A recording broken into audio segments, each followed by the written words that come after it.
अरविंद केजरीवाल की दिल्ली हाईकोर्ट में बड़ी जीत हुई है और अरविंद केजरीवाल के खिलाफ लगाई गई याचिका खारिज कर दी गई है। तो बड़ी खबर इस वक्त की निकल करके सामने आ रही है और आम आदमी पार्टी के लिए पिछले हफ्ते 10 दिन से जिस तरह से लगातार एक के बाद एक झटके लग रहे थे, ऐसे में बहुत बड़ी खबर अरविंद केजरीवाल के लिहाज से और दिल्ली के मुख्यमंत्री के लिहाज से बड़ा सुकून देने वाली खबर है आम आदमी पार्टी को। क्योंकि अगर मुख्यमंत्री पद से हटाए जाने के खिलाफ जो याचिका हाईकोर्ट में दाखिल की गई थी, अगर उस पर हाईकोर्ट अपनी तरफ से कोई कड़ा फैसला दे देता तो उसके बाद में दिल्ली की राजनीति के समीकरण बदल सकते थे। लेकिन हाईकोर्ट ने दिल्ली में मुख्यमंत्री अरविंद केजरीवाल नहीं रहे इस याचिका को खारिज कर दिया है। दरअसल ईडी की कस्टडी में अरविंद केजरीवाल को ले जाए जाने के बाद में एक याचिका लगाई गई दिल्ली हाईकोर्ट के अंदर और इस याचिका के अंदर कहा गया कि दिल्ली के मुख्यमंत्री चूंकि इस वक्त में ईडी की रिमांड पर है, हो सकता है कि उनको जेल भेज दिया जाए, ऐसे में उनको इस्तीफा दे देना चाहिए, जेल से सरकार नहीं चलनी चाहिए, यह कहकर के दिल्ली हाईकोर्ट के अंदर याचिका दाखिल की गई।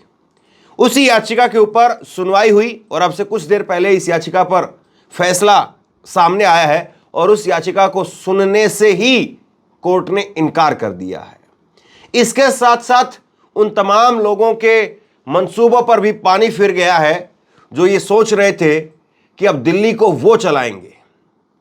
तो अब सवाल ये है कि दिल्ली में अरविंद केजरीवाल मुख्यमंत्री बने रहेंगे तो बीजेपी की उम्मीदें क्या धराशायी हो गई है?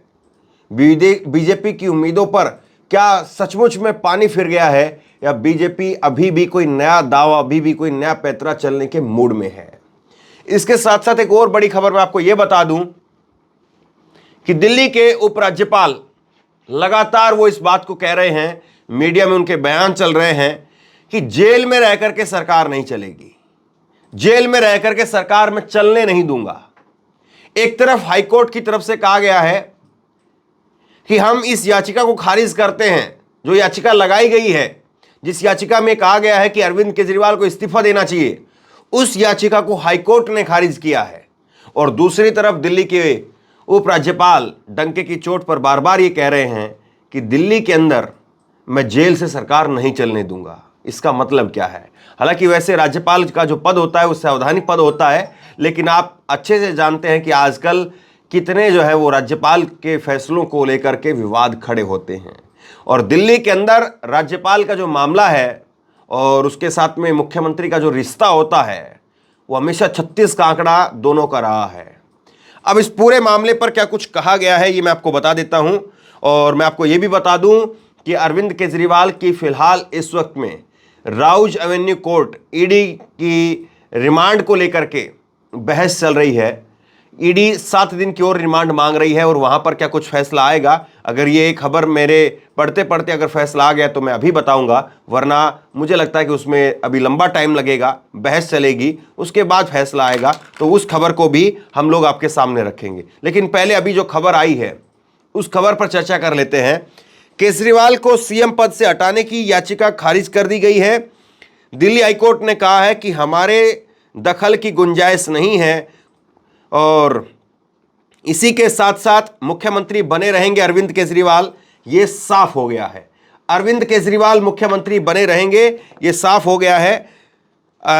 दिल्ली हाईकोर्ट में इसको लेकर के याचिका दाखिल की गई थी, उस पर सुनवाई हुई और दिल्ली हाईकोर्ट के एक्टिंग चीफ जस्टिस ने इस मामले में दखल देने से इनकार कर दिया।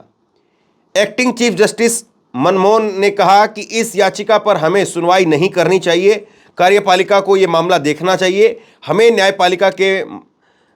न्यायपालिका दखल की कोई गुंजाइश नहीं, इसमें न्यायपालिका के दखल की कोई गुंजाइश नहीं है। तो देखिए, दो टूक कहा है हाईकोर्ट के जजों ने। हाईकोर्ट के जजों ने कहा है कि इस मामले के अंदर हमें नहीं लगता है कि न्यायपालिका को कोई भी हस्तक्षेप करने की, दखल देने की कोई गुंजाइश है और इसलिए हम इस याचिका के ऊपर सुनवाई नहीं करना चाहते हैं। तो बैकग्राउंड बता करके तब इस याचिका को खारिज किया गया है। वैलिड बैकग्राउंड के आधार पर इस याचिका को खारिज किया गया है। और इसके साथ साथ जो है वो अरविंद केजरीवाल अरविंद केजरीवाल के खिलाफ जो ये याचिका थी, मैं आपको बता दूं, सुरजीत सिंह यादव ने ये जनहित याचिका दाखिल की थी। इसमें उन्होंने कहा था कि जेल में अरविंद केजरीवाल मुख्यमंत्री के तौर पर काम कर रहे हैं, इससे न्यायालय में चल रहे मामला प्रभावित होगा, इससे दिल्ली की संवैधानिक मशीनरी भी तबाह हो जाएगी। तो ये जो है वो उनकी तरफ से कहा गया। लेकिन याचिका के ऊपर हाईकोर्ट की तरफ से 6 बड़ी दलीलें दी गई हैं, 6 बड़े कमेंट किए गए हैं, वो आप सुनिए। हाईकोर्ट ने कहा कि जो आप कह रहे हैं उसके लिए कोई कानून या नियम है, हमें बताइए। क्या कोई ऐसा प्रतिबंध है जो आप हमें बता सकें? ऐसी कोई भी चीज़ मुख्यमंत्री केजरीवाल के पद पर नहीं रह करके कर सकते हैं। देखिए, हाईकोर्ट की तरफ से साफ तौर पर कहा गया। दरअसल क्या है, इस चीज़ को समझिए आप। कोई ऐसा कानून नहीं है देश के संविधान का जो ये कहता हो कि अगर कोई व्यक्ति हिरासत में है, अगर कोई व्यक्ति को गिरफ्तार कर लिया गया है, तो उस व्यक्ति को अपने संवैधानिक पद से इस्तीफा देना होगा। ये कानून है। नैतिकता के तौर पर एक अलग बात है, लेकिन कानून के तौर पर एक अलग बात है। दोनों बातें आप समझिए। लेकिन कोर्ट ने ये पूछा, याचिकाकर्ता से ये पूछा, याचिकाकर्ता के वकील से इस बात को पूछा कि आप ये बताइए कि कौन सी ऐसी दलील है आपकी, या कौन सा ऐसा तर्क है आपका जिसके तहत आप ये कह सकते हैं कि अरविंद केजरीवाल को उनकी कुर्सी पर बने रहने का हक नहीं है। ये उनकी तरफ से कहा गया। दूसरा, उनकी कोर्ट की तरफ से कहा गया कि आपको हमें बताना होगा कि कोई ऐसा नियम है जो प्रतिबंध है जो केजरीवाल को के पद पर बने रहने से रोकता है। इस मामले में अगर कोई संवैधानिक विफलता होती तो राष्ट्रपति या फिर एलजी इस पर कदम उठाएंगे। तो मामला जो है वो कोर्ट ने अपनी तरफ से पूरी तरह से खारिज कर दिया, और उन्होंने कहा कि अगर कोई ऐसा इस मामले में नियम होता जो उन्हें उनके पद पर बने रहने से रोकता, तो इस मामले में राष्ट्रपति कदम उठा सकते हैं, या राज्यपाल जो है वो उपराज्यपाल वो कदम उठा सकते हैं। तीसरा, फिर कोर्ट की तरफ से कहा गया कि क्या इस मामले में किसी तरह के न्यायिक हस्तक्षेप की गुंजाइश है? हमने आज का अखबार पढ़ा है, एलजी इस मामले को देख रहे हैं और इसके बाद में ये मामला एलजी के पास जाएगा।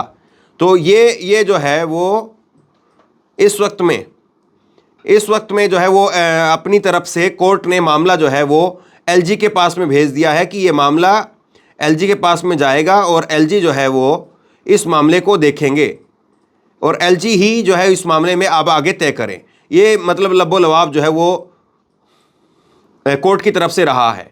इस मामले में आगे कोर्ट ने कहा कि हम जानते हैं कि कुछ व्यवहारिक दिक्कतें हो सकती है, हम इस पर आदेश क्यों जारी करें? हमें राष्ट्रपति या एलजी को कोई निर्देश देने की ज़रूरत नहीं है। कार्यपालिका राष्ट्रपति शासन लागू कर सकती है, उन्हें निर्देश देना हमारा काम नहीं है। हम इसमें दखलंदाजी कैसे कर सकते हैं? हमें विश्वास है कि कार्यपालिका इस पूरे मामले को देख रही है। कुछ वक्त लग सकता है, लेकिन वो फैसला ज़रूर कर लेंगे। आज की तारीख में कोई कानूनी प्रतिबंध नहीं है। तो ये जो है वो कोर्ट की तरफ से कहा गया। कोर्ट ने बिल्कुल साफ कहा है, यहाँ पर कोर्ट ने बिल्कुल साफ कहा है कि हमारे पास में ऐसा कोई जो है वो हमें नहीं लगता है कि हमें ज़बरदस्ती इसमें दखल देने की बात हो। और हमने आज का अखबार भी पढ़ा है, जैसे मैंने बताया कि जो दिल्ली के उपराज्यपाल हैं, उपराज्यपाल जो हैं वो कह रहे हैं कि मैं इस मामले को देख रहा हूँ। तो उन्होंने कहा कि हमें अब जो है वो नहीं लगता कि इस मामले में हमें दखल देने की ज़रूरत है, और अगर ऐसा कुछ है तो राष्ट्रपति देखेंगे इस मामले को या एलजी देखेंगे। उनके पास में जो है वो अधिकार है, वो अपने अधिकार का इस्तेमाल करें। हम अपनी तरफ से जो है वो कुछ नहीं कहेंगे इसमें। और इसके बाद में उन्होंने कहा कि हमें राजनीतिक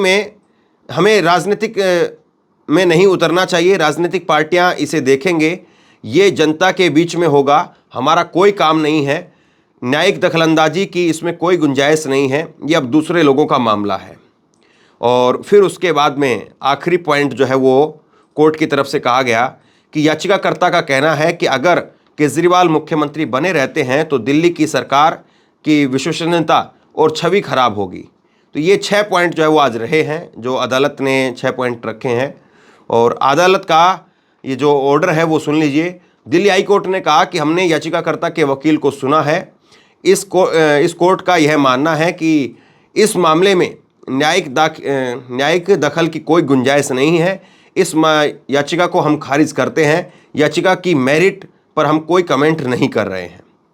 तो ये इस वक्त में जो है वो चीज़ें निकल करके सामने आई और अरविंद केजरीवाल के पक्ष में एक पहली बड़ी जीत, पिछले कुछ दिनों में जो लगातार उनको झटके लग रहे थे, पहली बड़ी जीत उनके हक में जाती हुई दिखाई दे रही है और अरविंद केजरीवाल की यहाँ पर जीत हो रही है। दरअसल इस पूरे मामले को आप इस तरह से भी समझ सकते हैं कि अरविंद केजरीवाल जेल से लगातार एक के बाद एक फैसले ले रहे थे। उन्होंने जेल से एक लेटर लिख करके पहले सीवर की समस्याओं को लेकर के कहा, पानी की समस्याओं को लेकर के कहा, उन्होंने सौरभ भारद्वाज को लेटर लिख करके कहा, फिर उसके बाद में आतिशी को लेटर लिखते हैं और 2 बार केजरीवाल की पत्नी वो सामने आती हैं और केजरीवाल की पत्नी सामने आकर के इस मामले पर जो है वो पक्ष रखती हैं कि केजरीवाल जो है वो कह रहे हैं कि मेरा मन, मेरी आत्मा जो है वो लोगों के बीच में अभी भी है और मैं वहीं पर, मैं शारीरिक रूप से भले ही यहाँ पर हूँ लेकिन मैं मन से लोगों के बीच में अभी भी हूँ और लोगों को कोई किसी प्रकार की तकलीफ नहीं होनी चाहिए। तो ये केजरीवाल की तरफ से जो है वो कहा गया। तो अब ये मामला कोर्ट से निकल करके एलजी के पास में आ गया है। अब एलजी जो है वो इस मामले में क्या कुछ जो है वो फैसला लेते हैं और क्या ये कहा जाए कि अब एलजी एक तरह से कोर्ट के इस ऑर्डर के बाद में उनके हाथ और खुले हो गए हैं, क्योंकि कोर्ट ने भी इस बात को कहा है कि ये मामला राष्ट्रपति देखेंगे या एलजी देखेंगे। लेकिन एलजी इस मामले में क्या कुछ फैसला लेते हैं और उसका राजनीतिक तौर पर क्या नफा नुकसान होता है, राजनीतिक तौर पर उसका क्या जो है वो फर्क पड़ता है, क्या असर होता है, ये सवाल सबसे बड़ा है। और इसी सवाल को ध्यान में रख करके मुझे लगता है कि अगला स्टेप जो है वो लिया जाएगा।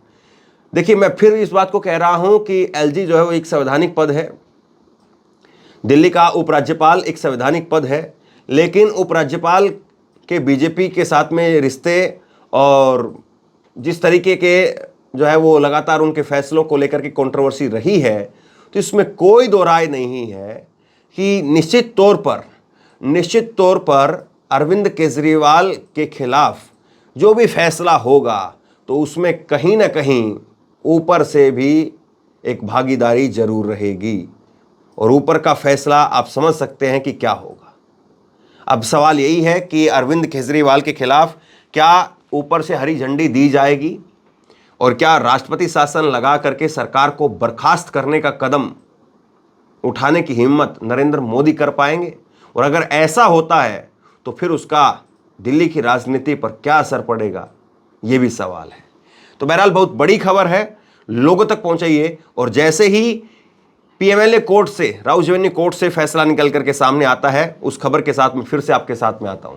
इस खबर को शेयर कीजिए और आप क्या सोचते हैं नीचे कमेंट बॉक्स में लिख करके जरूर बताइए और इसी तरह की तमाम खबरों के लिए ऑनलाइन न्यूज इंडिया को सब्सक्राइब कीजिए, साथ में जो बेल आइकन है घंटे उसको जरूर दबाइए ताकि जैसे ही कोई खबर अपलोड करें उसकी नोटिफिकेशन सीधे सबसे पहले आपको मिल सके। अगर ये वीडियो फेसबुक पर देख रहे हैं तो फेसबुक पर हमारे पेज को लाइक कीजिए, फॉलो कीजिए और इस खबर को शेयर कीजिए। आपका बहुत बहुत धन्यवाद।